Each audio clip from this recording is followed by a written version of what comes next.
This program is brought to you by Emory University.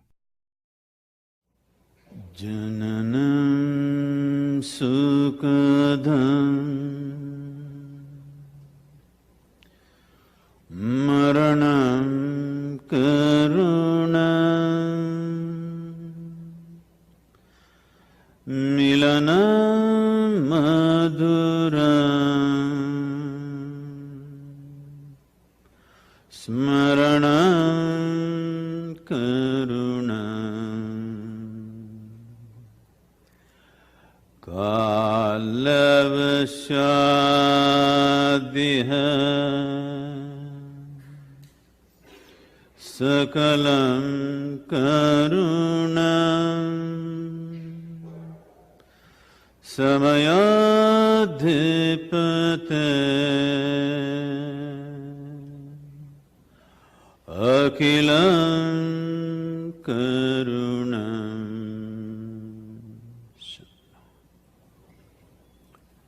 Good evening, everyone. Me being Indian, I call this an evening. I see you still refer to this as afternoon. So, Paul was mentioning about Indian studies.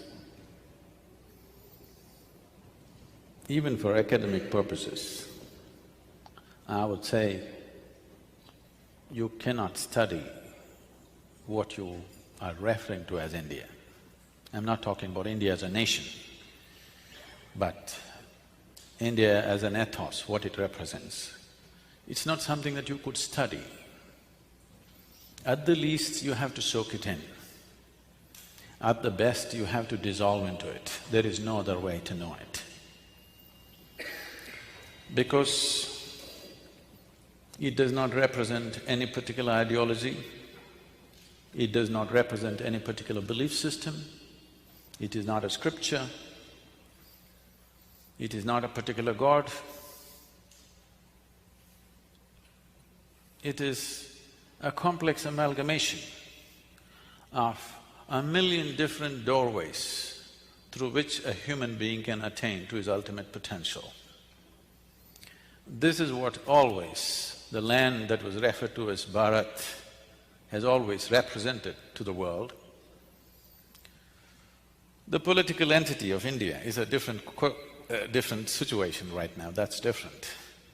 But this is what it represents. Let me, in a limited time, you can't explore India. But as I said, you could soak it in. It's not something that you understand, it is not something that you grasp. It is just that you have to soak it in, like you breathe.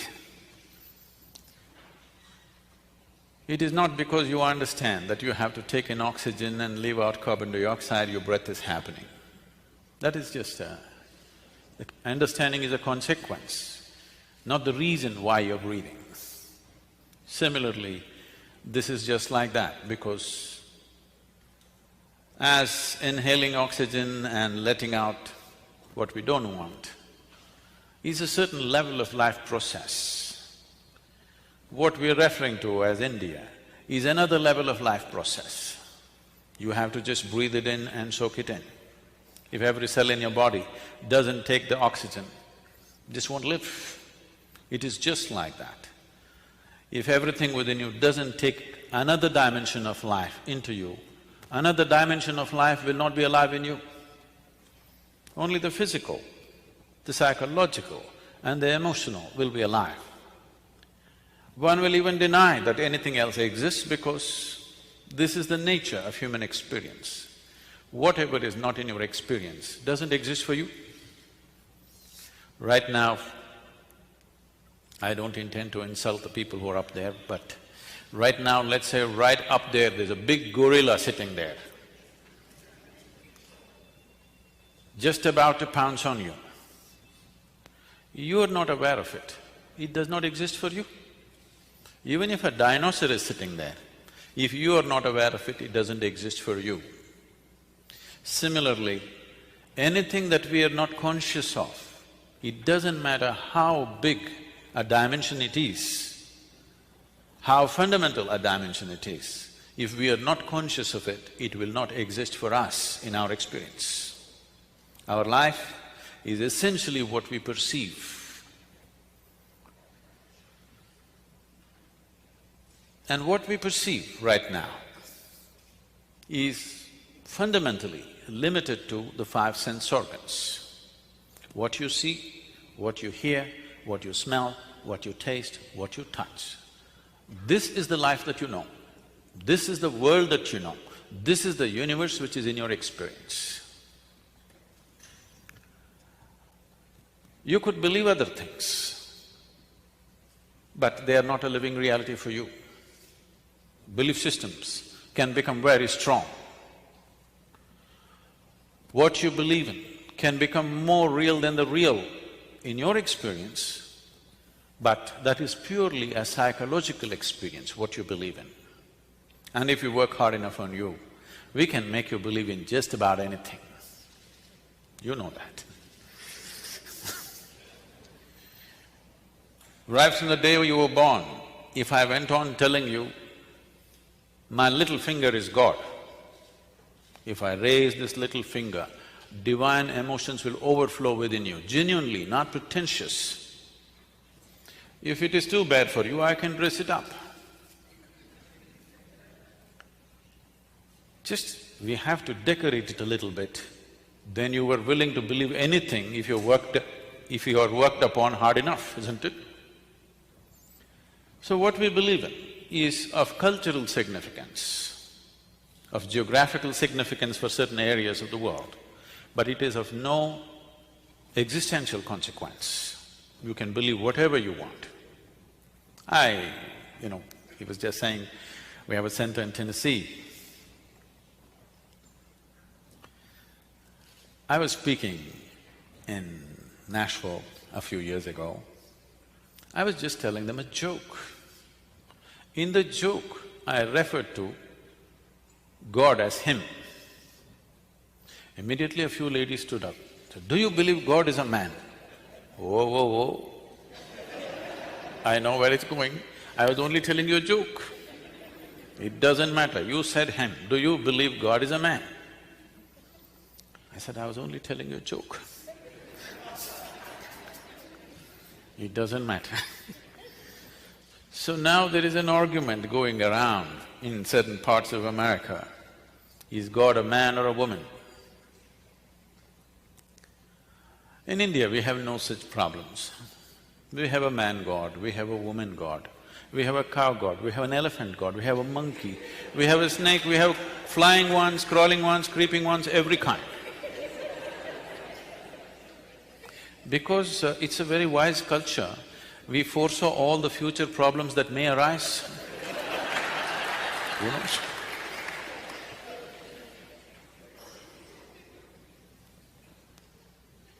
Idi Amin, you heard of Idi Amin, the Uganda man? Idi Amin declared, God is black. I agree with him. If a white man can have a white God, why can't a black man have a black God? This also is a big debate in some of the southern churches. Is God white or black? You've been trying to settle it with elections, but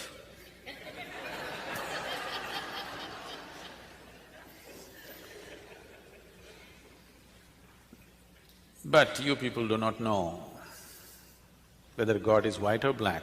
In India, we know God is brown. Because, God never visited other parts of the world, He only sent His son or messengers. In India, God Himself landed 9 times, you know this? Do you know? 9 avatars. He landed in India Himself 9 times. Always Indians are very proud of this. To other parts, He sent His son, messenger, whatever. But to India, He Himself came.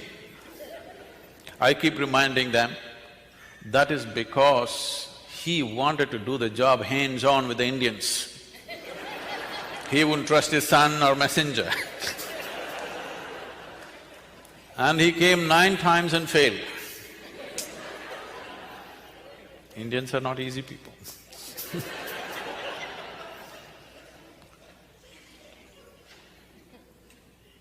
They're not easy, not difficult, because they don't have a particular belief to hang on to. For everything they have an argument. You can talk like this, you can talk like this, you can talk from whichever direction. This is not out of confusion, this is because this land opened up a million possibilities. There's no particular way to do it. I think one person who paid the best possible tribute to India was when Mark Twain visited India and spent almost 3 months or so. He said, anything that can ever be done by either by God or man has been done in this land. Now, this is not about a particular geography, this is not about a particular people. When you say East, you're talking about a certain kind of consciousness. There could be Eastern people here, there could be Western people there. Today, East has become synonymous with consciousness, West has become synonymous with material success. Should these two things be opposing each other? Not at all. Evolving human consciousness and living successfully in the world can go together and always been together. You must understand, just about 225 years ago, India was the largest economy on the planet. It amounted for almost 1/3 of the world's economy. For political and other reasons, things have gone bad, that's a different thing. But I'm saying consciousness and living well on the outside need not clash with each other. It has nothing to do with each other.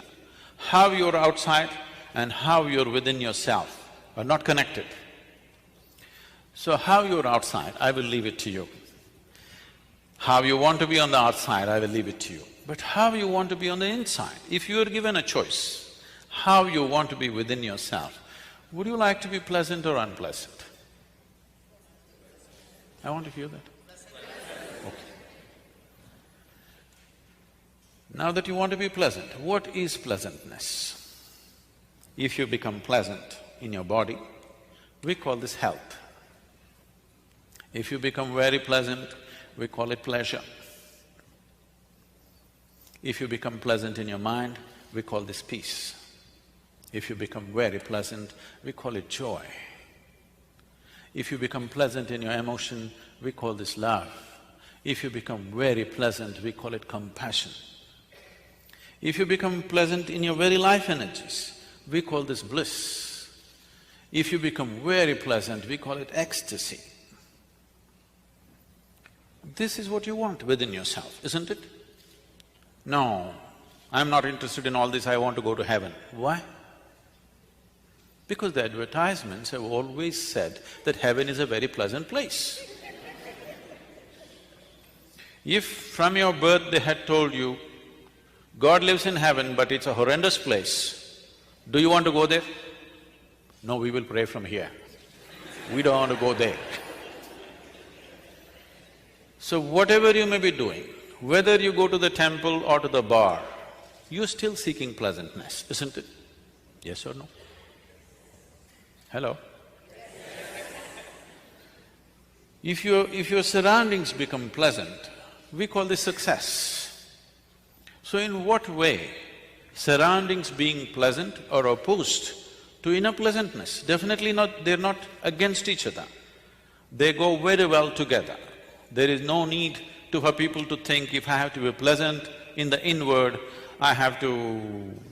See, generally this impression is come into the world that if you are spiritual, how you determine whether you're spiritual or not is, you don't eat well, you don't dress well, you don't live well, that means you're spiritual.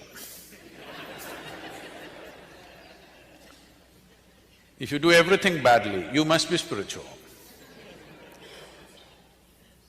This image has come because they saw a yogi somewhere sitting blissed out. He never bothered about his clothes, clothes fell apart, and he sat there probably naked, blissed out, simply because he was not concerned, not because he chose to be like that. But now looking at him, lot of people are choosing to be like that. You are just aping him, you're not going to become like him. This happened in 1924. There was a bishop in the Greek Orthodox denomination. Greek Orthodox denominations, generally they believe they are the only real Christians, rest are not. They have their own pope in Istanbul. Istanbul being on the Silk Route, exotic stories from India waft across the Bosphorus very often. So for centuries, these stories have been coming and this person has been wanting to, longing to go to India and see for himself. He genuinely wants to meet a mystic or a yogi. But being a man of cloth, he could not choose to go. After he was 60, when he was semi-retired, he made it to India and someone took him down to South India. In southern India, when he inquired, somebody told him, you go up this mountain, there is a yogi, he will fulfill the prescription for you, what you're looking for. So our man went up the mountain and as they had indicated, there was a man, a yogi sitting there, eyes closed, blissed out.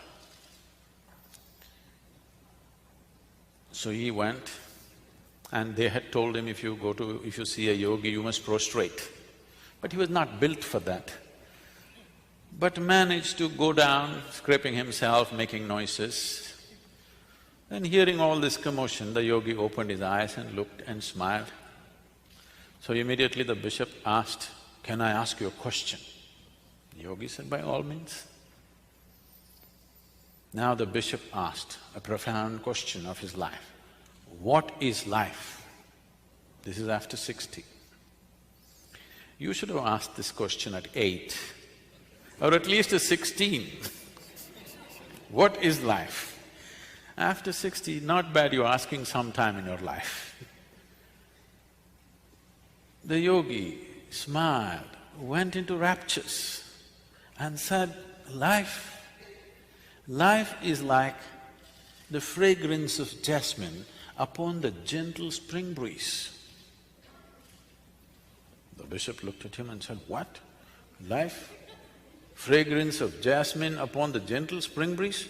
Our teacher told us, life is like a thorn.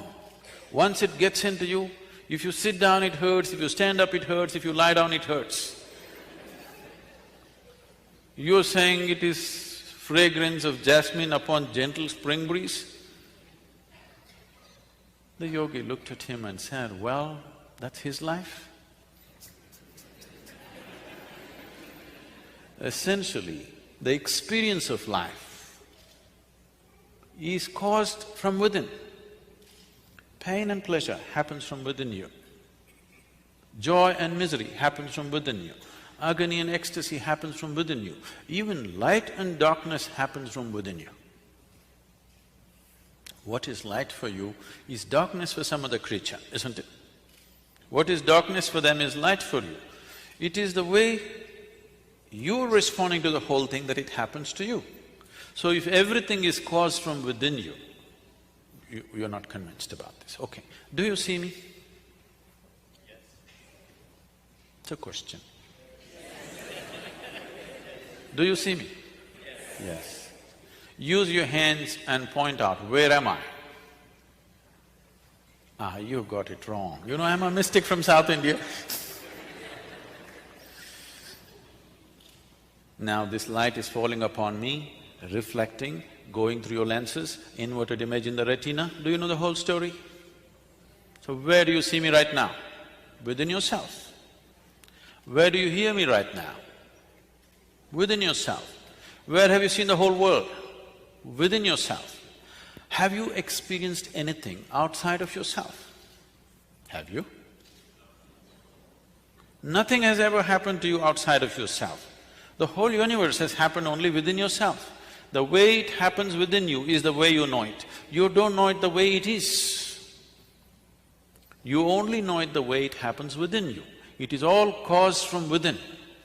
At least what is happening from within you must happen the way you want it, isn't it?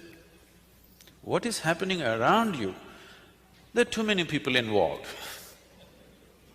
What's happening within you, 100% must happen the way you want it. Your joy and misery, if there is a choice, what's the choice?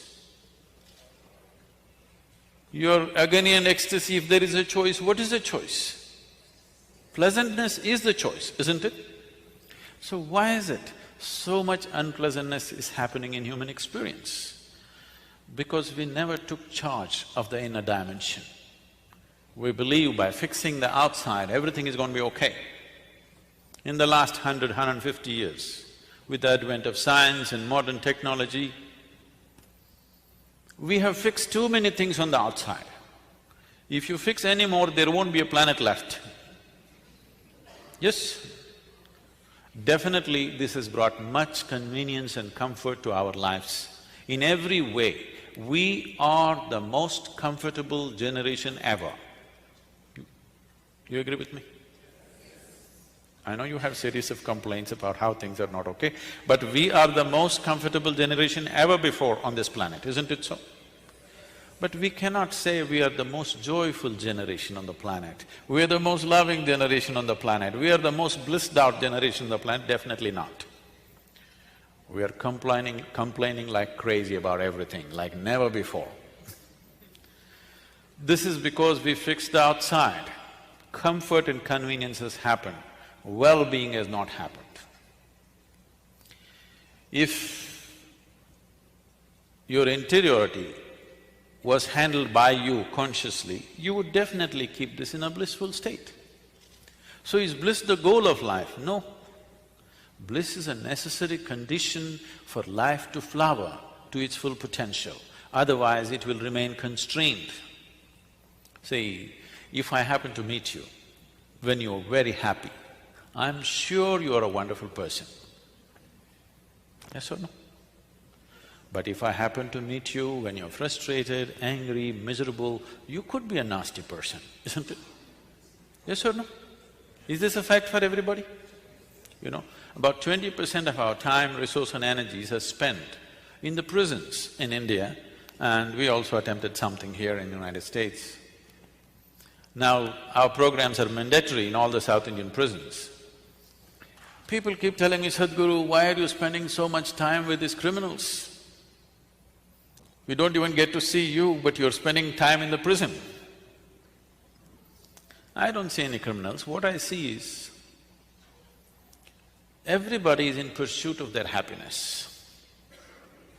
The man whom you call as a criminal is pursuing his happiness far more vigorously than you.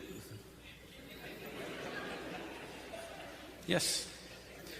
In pursuit of your happiness, you're willing to stand in a line and get what you want. His longing for his happiness is so high and vigorous, he jumps the line. That's all he's doing, isn't it? Yes or no? The only thing that he is doing is he's jumping the line. What you are willing to wait in the line and get at the end of the month, he wants to grab it in 2 minutes. That makes him a criminal, isn't it? But if you take this further back, if you're in pursuit of happiness, I'm sorry, this is in the Constitution. If you're in pursuit of happiness, you're already a criminal because the moment you're in pursuit of happiness, suppose you're pursuing your happiness this way and I'm pursuing my happiness this way, if both of us meet, out of civility, out of etiquette, you will tell me, please, I will not budge. Then you would like to gently push me and go. I will not budge. You would like to shove me and go. I will not budge. Then of course, you would like to shoot me and go. Yes, if something or somebody is really blocking your pursuit of happiness, you want them to disappear somehow, isn't it? Either with a gun or a magic wand, you want them to go, yes or no? Yes or no? Divorce or death, you want them to go, isn't it? If somebody is really blocking up your pursuit of happiness, do you want that person to vanish or no? Yes. Now, the essence of pursuing human consciousness is, first thing is to shift your life from being in pursuit of happiness to an expression of joyfulness. How can I be joyful? Have you met my mother-in-law? Did you see my neighbor? Did you meet my boss? I've seen all those people. Too many of them around me all the time. They're all there. But the way you're experiencing your life right now is 100% caused by you. They can only create outside situations. But your inner situation is 100% yours, isn't it? Right now you're sitting here. If you don't like what I'm saying, you can sit here, joke about it and still enjoy it. This way or that way, both ways, you're free either to be pleasant or unpleasant, isn't it?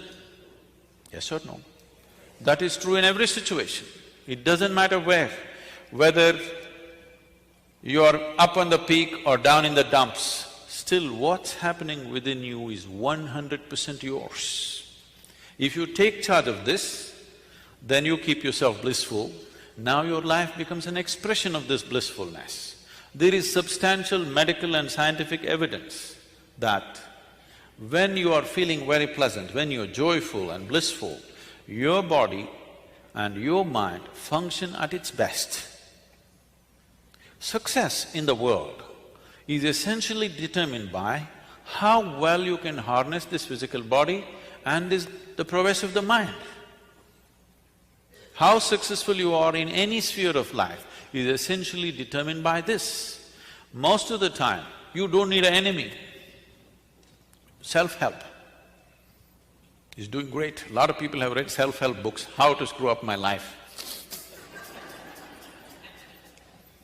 Yes, they can write, they don't need anybody's help. The book also they can write, because they're experts. I want you to just look back and see.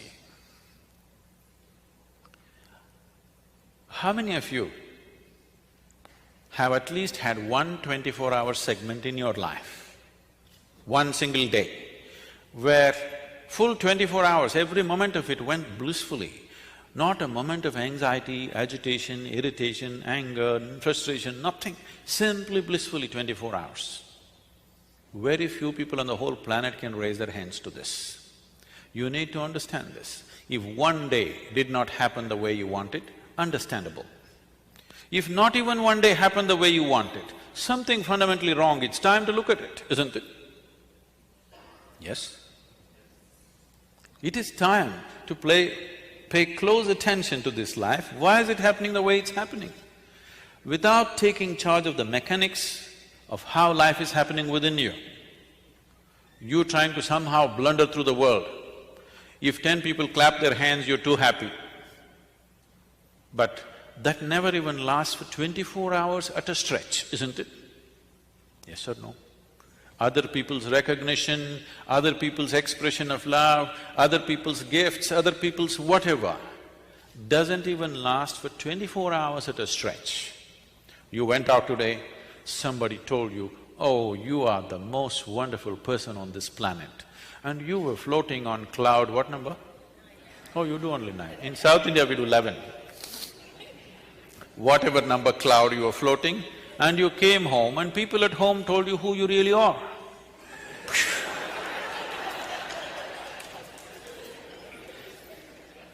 It just crashes, isn't it? Highest levels of happiness, have you seen how it crashes just like that? Because what is happening within you, you're trying to cause it with external stimuli all the time. It is time you take charge of this. What you want to do in your life is up to you. This much every human being deserves, that at least your experience of life upon this planet is pleasant. Whether you climb Mount Everest or not, whether you're going to become the richest man in the world or not, at least this much every human being deserves, that your experience of life is pleasant and wonderful, no matter what the hell is happening around you. Yes or no? And this is doable because here there is only one ingredient, that's you. You want to create pleasantness in your happiness, in your home, we don't know. 3, 4 people are there, whether they're going to cooperate or not. If you want to create pleasantness in your city, there are too many people, we don't know whether they'll cooperate or not. If you want to create pleasantness in the world, you know. Nobody in this world happens 100% the way you want them. Did your parents happen 100% the way you want them? Did they? The children can say, it's okay. Did your friends happen 100% the way you want them? Did your spouse or partners happen 100% the way you want them? Not even your dog, these days they do their own things. Nobody happens 100% the way you want them, but that is not the problem. The problem is this one is not happening the way you want him to be. That is the problem, isn't it? If this one happened 100% the way you want him, life around you, whichever way it happens, it's either a breeze or an adventure. Yes? It is either a gentle, the fragrance of the jasmine on a gentle breeze, or it's an adventure. There is no unpleasantness. Unpleasantness is happening from within you, never from outside of you. No, you don't know how unpleasant my boss is. No, he only causes, at the most, if he's causing unpleasantness around you. He cannot cause unpleasantness within you, isn't it? This is your work. This is completely your work, isn't it? Why would anybody cause unpleasantness to himself? Simply because we have chosen to live unconsciously, just as a compulsive reaction to everything that's happening around us. For solutions, we are looking into books, we are looking into all kinds of things. We are always looking elsewhere, never inward. This happened. We are from Tennessee. In Tennessee, every family with some kind of tradition has their own leather-bound, large-sized Bible of their own. They're very proud of this. It's so large, you can barely open it, at least children cannot. One day a boy, 12 years of age, who was studying in a boarding school elsewhere, came home and he found this huge book sitting there and he opened it. A few pages he opened, a leaf which had been there in the book for a long time, it was dry, it flew out and fell down. Then he called out loudly, "Mama, come and see what I found." She said, "What is it that you have found?" "Mama, come and see, please come and see what I have found." She said, "Come, tell me, what have you found?" He said, "I think I found Adam's underwear."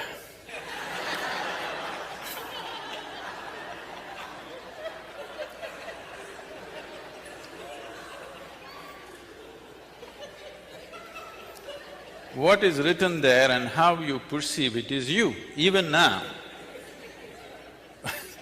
Even now, how you experience every situation is you. What is happening around you and how you experience is essentially you. What is written there and what you make out of it is essentially you.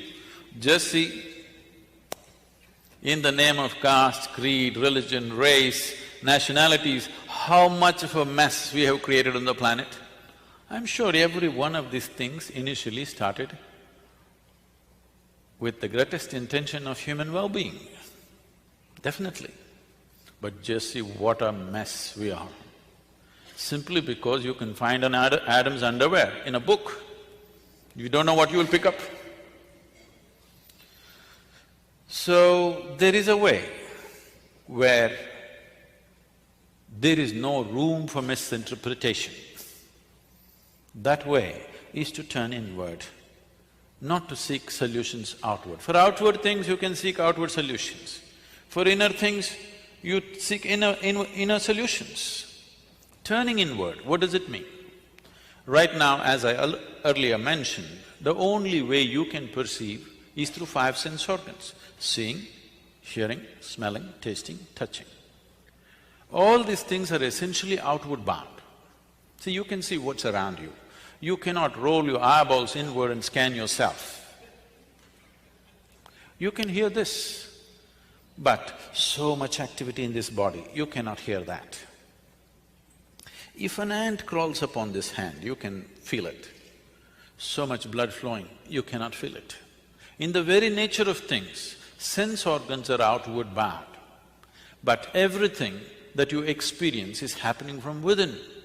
This is the fundamental human predicament. Only if you turn inward, then you are into what you are referring to as India studies. Otherwise, India is a glorious chaos. Lot of Indians miss it. Too much order in America. Once in a way they have to go out and get lost and have a diarrhea at least. Yes or no? If not enlightenment, at least a diarrhea. You must eat the street food and something must happen. No, it need not be like that. It is just that it's very organic.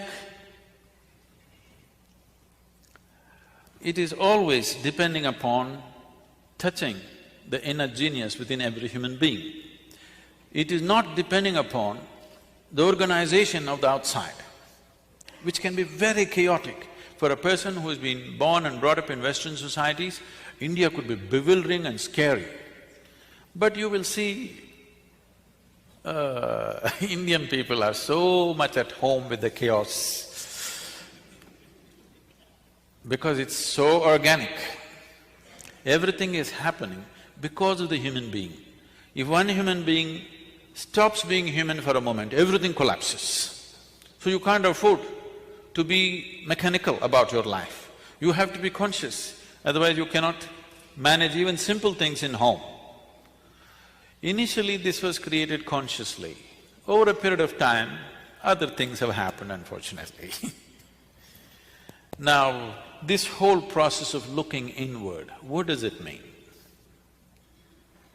Can I tell you my own story? It's okay with you?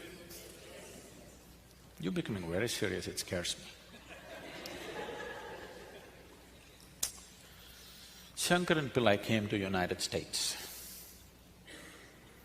He had an international driving license. So he decided to take his car, his son-in-law's car, out for a spin. He's a good driver. If you have driven in India, you better be a good driver, otherwise you're a dead driver. So, very confidently he was driving. Then his wife called up on the phone and said, "Are you on I-75?" He said, "Yeah." "Just watch out, the traffic news is saying there is a man driving at full speed in the opposite direction." He said, "What the hell, one man, hundreds of people are driving in the opposite direction."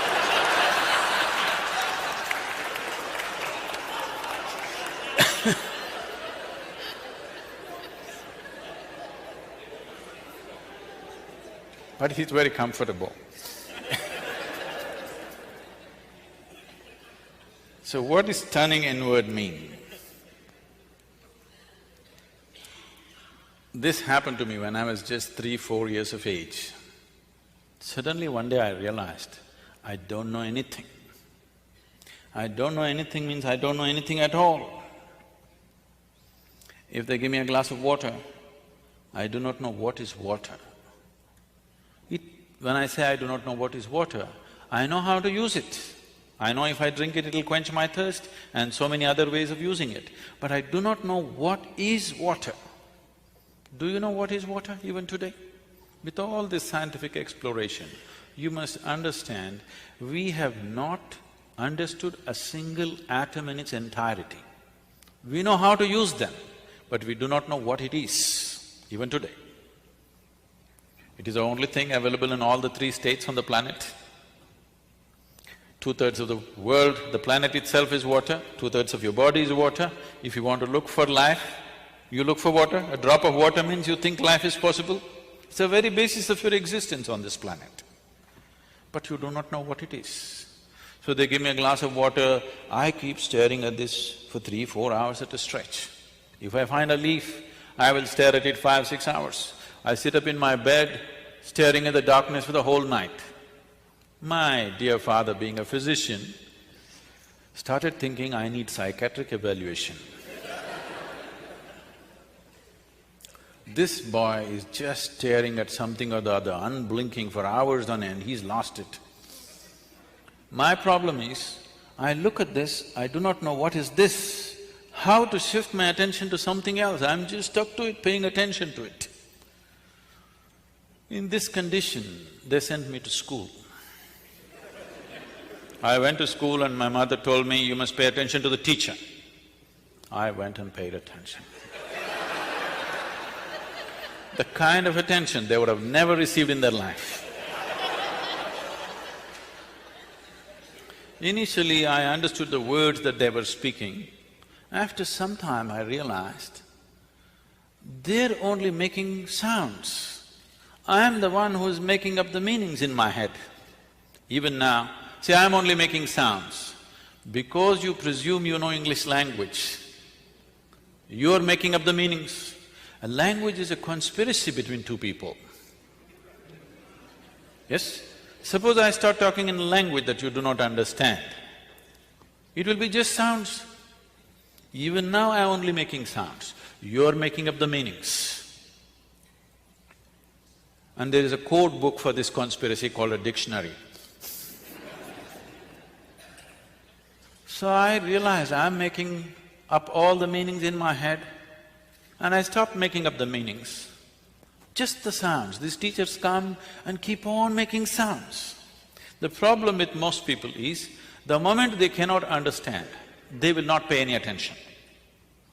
Please especially things that you do not understand, you must pay attention, isn't it? Yes or no? What you do not understand definitely needs your attention. But generally the thing is, the moment you cannot understand, you don't pay attention. Turn on the Chinese channel, just listen carefully, with full attention. You will see things will happen to you. So I just paid attention, not attaching any meanings to the sounds they were making. After some time, it became so amusing, these people going on making noises. A big smile spread on my face. They were not amused at all. I was very consistent with my education. Every monthly test, consistently I got 6 zeros. Because I gave it empty. Because I was made like this, I come home in the evening study hours, or 2 hours in the evening, you must study in the house. If I open the book, I stay like this, without reading a single word for the next 2 hours, I will be just like this. All I need is just a dot on the paper, just a tiny speck on the paper. If I put my attention to it, the damn speck will take me somewhere. I won't read a single word, nor will I look around, nor will I do anything, simply. After 2 hours, I'll be in the same speck, unmoving from that. So my attention is like this, I'm paying attention to the teachers. So, I clearly remember this. When every month they give this report card, I don't know if you still have it. You still have that method of report cards? When the report card comes, some children will be strutting around, they are first, second, whatever. Some will be crying, they're terrified to go home because they got something. In my whole school days, all those 12 years, I never opened my report card. The teachers gave it to me, I took it and gave it to my dad. I thought this is a transaction between the two of them. I never wanted to, peep into that.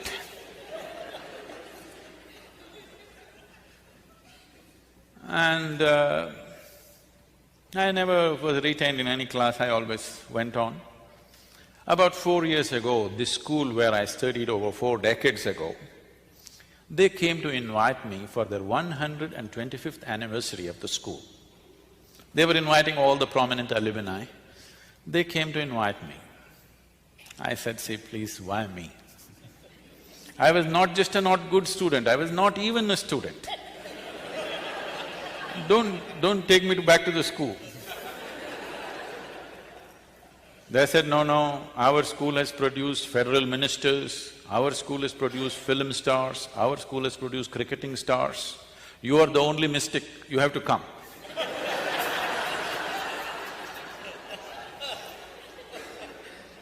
I said, "Okay." And I went, I stood up to speak in this quadrangle, the same oppressive buildings. I just looked like this, I suddenly saw this classroom and this whole situation came back to me. I was about 12 years of age. As usual, I am paying absolute attention to the teachers. I know the teachers past, present and future, but I don't hear a word of what they're talking. So that particular afternoon, this teacher is trying to get some response from me. But these are times when for 3, 4, 5 days, I wouldn't utter a single word. Because when you don't know anything, what do you say? What is there to say? You know nothing. If you look at a leaf, you don't understand that in entirety. If you look at anything, you don't understand in its fullness. So, there's nothing to say. He tried 35, 40 minutes trying to get some response. Nothing came out of me, I was paying full attention to him. He came, held me by the shoulder, shook me violently and said, "You must either be the divine or the devil. I think you are the latter." Till now, till that moment, my problem was, what is this, what is that, what is that, what is that? But there was one clarity that this is me. Suddenly this man confused me about this also. I looked, well, am I devil, am I divine, what the hell am I? This was very clear that this was me, but this man brought this confusion about this also. I tried to stare at myself, it didn't work, so I closed my eyes and sat. Initially hours, then it went into days. Once I closed my eyes and sat, I thought, in my experience, I felt it's about 25, 30 minutes. When I opened my eyes, a whole crowd of people around me, garlands around my neck, people are trying to pull my feet, you know, pulling legs is a part of Indian tradition. And somebody wants to know about his business, somebody wants to know when his daughters will get married. I said, how the hell did these people manifest here? Where did they come from? Big crowd. They said, "You've been sitting here for 13 days. In my experience, I just sat there for 25, 30 minutes. I closed my eyes and I opened my eyes, a big crowd. Why I'm telling you this is, life is in many more ways than the way you understand and experience life through the 5 senses. The 5 sense organs are enough for your survival. If you want to just survive, these 5 things are fine. But if you want to know life, these 5 sense organs are not good enough, because this gives you only a comparative perspective of everything. What you know by comparison, see, you know light only because you know darkness, isn't it? The nature of sense organs is such, if you see this part of my hand, you cannot see the other part of my hand. Even if you take a grain of sand, if you see one part, you can't see the other part. If you're experiencing light, you cannot experience the darkness. This is the nature of sense organs, and everything is in comparison. For example, let's say you're 6 feet tall. Now, you stand like a tall man, you walk like a tall man, you think like a tall man, you feel like a tall man, and you are a tall man. Suppose you went to another society where everybody is 8 feet tall. Now you stand like a short man, walk like a short man, think like a short man, feel like a short man, and you are a short man. So what you know in comparison is only useful for survival in a particular situation. It is not a way of knowing life. There are other dimensions of perception which a human being has to activate. You need to understand what is needed for survival. Became active. The moment you came out of your mother's womb, all these things became active. You need to understand, they were not active when you were in your mother's womb. Otherwise you would know the whole human physiology. You didn't have to go to your medical school, you know. Your eyes were not open, your perception was not open. Only after you came out, it opened up, because without it you cannot survive. If survival is all you're seeking, this is fine. But once you come as human, somehow survival is not good enough, isn't it? When survival is in question, it's a big issue. Once it's taken care of, it doesn't mean anything. Isn't it so? There is something within you, always longing for something more. Whoever you may be right now, whatever you may be right now, you want to be something more than who you are right now? Yes or no? If that something more happens, what? What? You want something more? If that something more happens, what? Something more, it looks like you're looking for expansion. Okay, we will make you the king or queen of this planet. Now, don't look at me hopefully. You think I'll make such a blunder? Suppose you become the king or queen of this planet, will you be fulfilled, I'm asking you? You will look at the stars, isn't it? So there is something within you which wants to expand. I'm asking how much expansion would settle you for good? How much expansion would settle you for good? Hello? Unlimited. You're looking for infinite expansion, a fantastic desire, but a hopeless method. Your longing to become boundless is wonderful. See, there is something within you which does not like boundaries. Suppose I imprison you in a 5x5 cubicle right now, you will feel horribly imprisoned. Tomorrow, we will liberate you into your 10x10 cubicle. You will feel wonderful for a day, and again the same thing. Then we will liberate you into your 100x100 cubicle. You will feel wonderful for 3 days, and again the same thing. It doesn't matter where I set the boundary. The moment you can feel the boundary, you want to break it. Yes? There is something within you which does not like boundaries. There is something within you constantly longing to become boundless. You may be trying to settle this either unconsciously or consciously. If you're trying to settle it unconsciously, you think going out shopping will settle it. It does for a moment, again tomorrow the same thing. Or reading a book will settle it, or conquering something will settle it. All these things settles you for some time, and again the same thing. The moment you can feel the boundary, again it's a problem, isn't it? There is something within you longing to become boundless. You need to understand this. Boundaries are essentially the nature of the physical. The physical exists in this universe, the physical exists in creation only because of defined boundaries. I can call this a physical body only because there is a defined boundary. If I take away the boundaries of this body, could you call this physical? If it is all over the place, would it be physical? Only because it stays within a defined boundary, it's physical. So boundary is the nature of physical existence. There is something within you longing to go beyond all boundaries. So if you touch a dimension within you, which is not physical in nature, only then this will settle. Is there such a thing? Well, let's understand this. When you were born, your body was only this much, now it's become this much. How did it happen? What? How did it happen? The food that you've eaten, isn't it? The food that you've eaten. So what you call as my body is a heap of food, actually, or it's a piece of this planet. Physical is something that you gathered over a period of time, yes? Physical is an accumulation. What you accumulate, at the most, you can claim it is mine.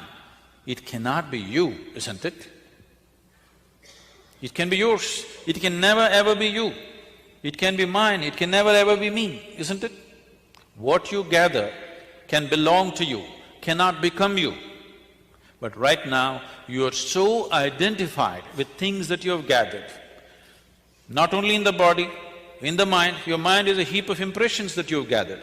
Your mind is a gathering, your body is a gathering. Both are accumulations. Between these two things, where are you? A dimension beyond the physical, which is the basis of all this. If you eat a piece of bread, it transforms it into such a fantastic machine that we call as human mechanism. This human body is the most sophisticated technology on the planet. Do you agree with me? The iPhone users, I'm asking you.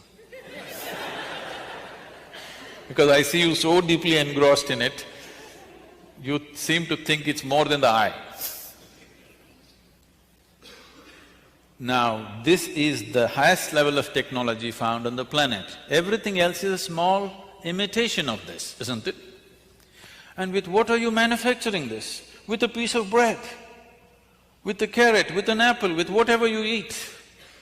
Just about anything that you eat, even if you eat the so-called junk food, even that is becoming wonderful technology. So there is an intelligence here, there is a competence here, which is capable of transforming a piece of bread into such a highly sophisticated machine. If only if you had access to this intelligence consciously, you would live your life magically, not miserably for sure. So how often do you touch this? Every human being touches it at some moment in his life. If you can consciously touch it, definitely you would stay in touch with it, isn't it? If you accidentally touch it, then it happens accidentally. Most beautiful moments in people's lives, unfortunately, are generally accidental. People come and tell me, Sadhguru, I met such a wonderful person. I say, stop. Why are you not that wonderful person? Why is it that you're meeting such wonderful people? If you are feeling absolutely wonderful, anything that you look at looks wonderful, isn't it? Yes or no? Have you noticed this? When you're happy, you appreciate everything. When you're miserable, everything is… the whole creation is a rubbish. Yes or no? So this possibility is not in the Himalayan cave. This possibility is not geographically located in India. This possibility is here with every one of us. Whether we turn inward or we squander our life outward, that's all the choice you have. Because the experience of life, the quality of your life is right now determined not by what kind of clothes you wear, what kind of car you parked outside, what kind of home you live in. This moment, what is the nature of your experience? Is it immensely pleasant or unpleasant or seesawing between the two? That determines the quality of your life. If you have any questions, is that allowed? I'm sorry. Are there questions or… I think I've stopped right on time.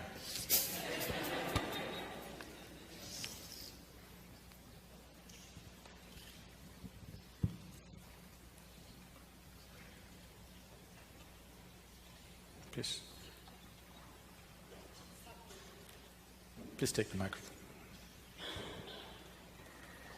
Sadhguru, thank you for being here again in Atlanta. It's a pleasure. Back then, just by accident, I ran into one of your inner engineering programs when it was in a small scale. And it really touched me in a way that it transformed my life and made this trip from far away from Argentina worthwhile. And I would love for everybody to have that experience, even if it's a single moment. My question to you is so wonderful, everything that comes from you, and yet, how not to miss the immensity of what is being offered. Thank you.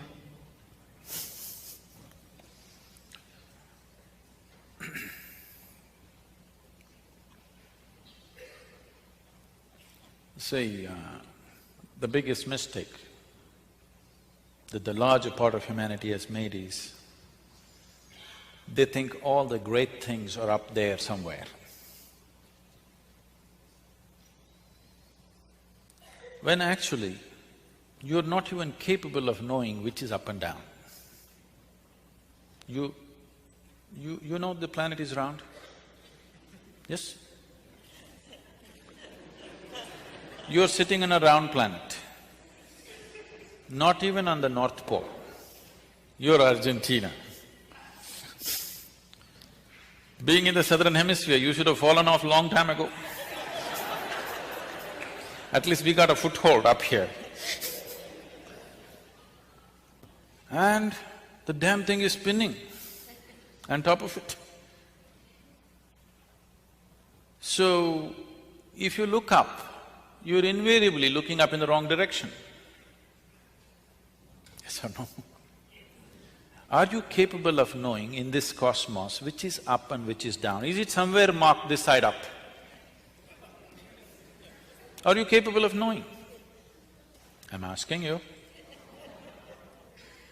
You are incapable of knowing what is up and down. No such thing exists. For convenience, we will make this up, we'll make this down, for understanding between you and me. But in reality, you really do not know which is up and down, which is forward and backward, which is east and which is west. We've made up all these things. Yes or no? Only for communication and understanding between us. It is not a reality. So, great things are not up there. If you want to do fantastic things to yourself, you don't have to do some feat, simple things. You just have to learn how to sit, first of all. Sitting is not a simple thing. You have to learn how to breathe, how to hold this body, because as I said, this is the most sophisticated machine on the planet. Every little thing that you do, it does its own things. We can do a little… Shall we do a little experiment with you? After all, it's a university, we can experiment with you. Just do one thing. Take these two hands, keep all the 5 fingers together, place it facing down upon your lap, upon your thigh. All the 5 fingers should be together, all 5. Don't do it yet, just watch me. You will do this with eyes closed, just breathing slightly deeper than normal. Just as your normal breath, slightly deeper, slightly exaggerated so that you will notice it.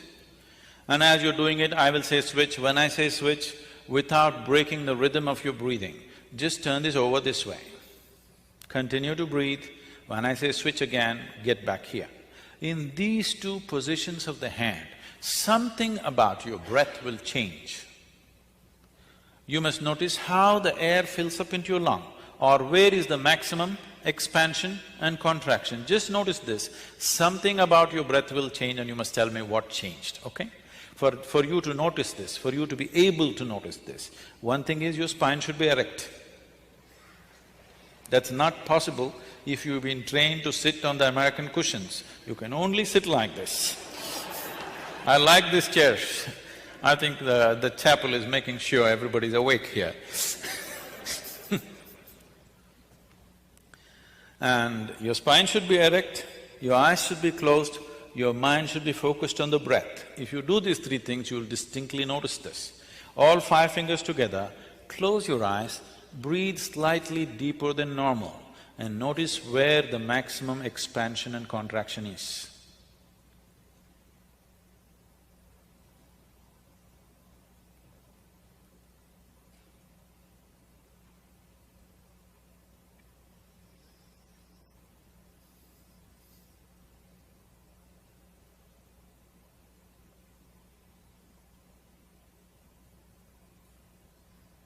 Switch.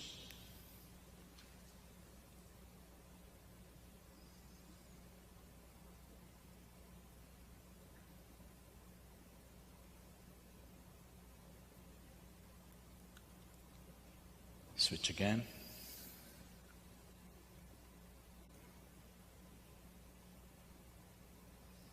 Please open your eyes. There's some difference between the two. Can somebody tell me, when it's this way, where is it? This way? Just the reverse is happening. When you hold it this way, the maximum expansion and contraction is happening in the lower lobe of the lung. So you will notice it in the diaphragm region. If you turn it around, it moves into the middle lobe of the lung, so you will notice higher up in the chest. Just do one breath and see it is noticeable.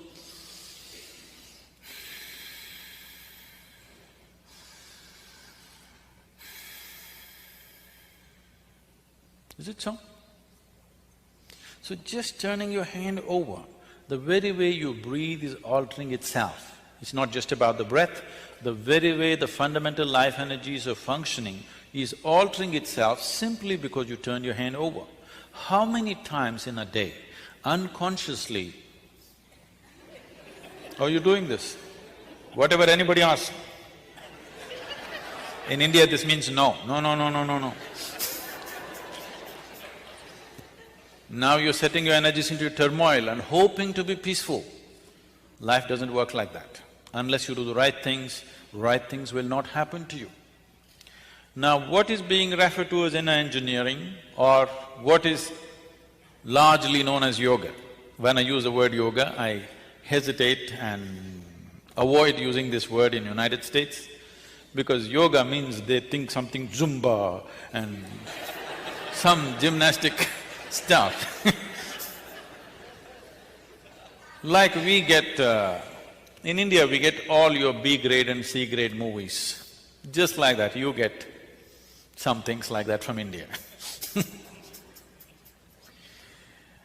Now, one dimension of yoga is like, if you remember in 60s and 70s when the television came first, on top of your home there would be an aluminum contraption.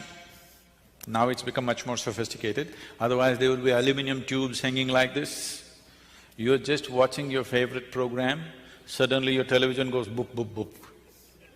Then you run up on the terrace and pull it like this, it won't work, pull it like that, it won't work. You get it there properly. Suddenly the whole world pours into your sitting room. This is called an antenna. This… you are who you are. You know that you exist only because you perceive. Yes or no? See, suppose you're sitting here and you fell asleep. For sure I will disappear. I'm the first one. If you go a little more like that, everybody will disappear. If you really get hung, even you disappear. In your experience, the existence is obliterated, isn't it? You need to understand, you even know that you exist only because you're perceiving. So what you perceive is what you have become. There's also other nuances to that, how you perceived, what you made out of it, but essentially, what you perceived is what you have become. If your perception is gone, it's gone. Your life is gone, isn't it? Now, perception, how to enhance the perception should be the only goal, because if you enhance your perception, your life will enhance itself. How profoundly do you perceive this life? So, this system is a phenomenal thing. If you learn to sit right, if you just adjust it right, now you can download the whole cosmos into this. You've heard of the concept called the third eye. Why the third eye is so important is, these two eyes are sense perceptions. Almost 30 to 35% of your vision is by memory. Do you know this? If you had no memory, you would not be able to see a lot of things. These two eyes have past hanging in them. They're always blurred by the past. If you look at this, what looks nice, what doesn't look nice, what looks right, what doesn't look wrong, what looks wrong, what is okay, what is not okay, what is beautiful, what is not beautiful, everything is by memory. If your memory is taken away, these two eyes become half blind, at least 1/3 blind for sure. So in these two eyes, past is always hanging. That's why we say, you see something like this, okay, that's your karma. That's your doing, that's your memory bank which is doing this. A third eye is that which has not invested in memory, which is simply seeing things as they are. This doesn't mean you have to crack your forehead, okay? It is not a physical eye, it is not subject to the memory bank that you have gathered, simply seeing everything the way it is. Your ability to handle life well simply depends on how clearly you see it, isn't it? Yes or no? Right now, you cannot see anything clearly because 35% of the actual physical vision is dependent upon the memory that you have. But gathering strong prejudices, gathering strong emotional identifications, your ability to see is gone almost 90%. Not even 10% of life, people see the way it is, they see it the way they think it is. That means you're existing in a psychological reality, not in an existential reality. What that means is, you're just lost in your own creation, you have no contact with the Creator's creation. If you experience the creation the way it is the most phenomenal thing, there cannot be anything more. And it need not be anything more because if you spend 1,000,000 years, you still can't figure the sophistication and the intricacy of what it is. But people are bored. When you can't figure an atom in a lifetime, or 10 lifetimes you can't figure one atom, people are bored because they're lost in their own petty creation. They're existing in their own psychological creations, psychological existence, not in the real existence. Life is here. What's in your mind is madness, isn't it? It's time you step down into the Creator's creation. I'm saying step down because your creation is higher, of course.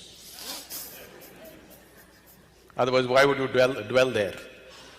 So it's time every human being dedicated a little bit of time towards this. It's being offered in Atlanta if you wish to take it. Otherwise, in your own home, if you want to do, there are tools being given out because of the generosity of a few people, that these things are available or it's available online to start with. But every human being should start the process of turning inward. Otherwise, when moment of death comes, all you will have is belief systems to hang on to. And everything that you believe, everything that you think matters to you right now will not matter to you if the next moment is death. And I'm sorry to remind you, but anyway you will die. It's not my wish. I'll bless you with a long life, but anyway you will die. Is it okay? You need to understand, this is the fundamental of turning inward, that you realize that you're mortal. You realize that you have come with an expiry date. You realize you're racing towards it. If you remind yourself of this, how can you not look at life more profoundly? How can you? Only because you think you're here forever, you can forget about it. It doesn't matter what you think. You think you come to the talk, you think you're going to go home, you think you're going to this place or that place. But as far as your body is concerned, it is walking straight to the grave. Yes or no? You think so many things, this is all your nonsense. But the reality is your body is walking straight to the grave, not missing a step. Yes or no? We'll bless you with a long life. But if you understand and if you're constantly conscious that I'm mortal, there is no way you cannot look at deeper dimensions of life. You naturally will. Thank you very much for being here. The preceding program is copyrighted by Emory University.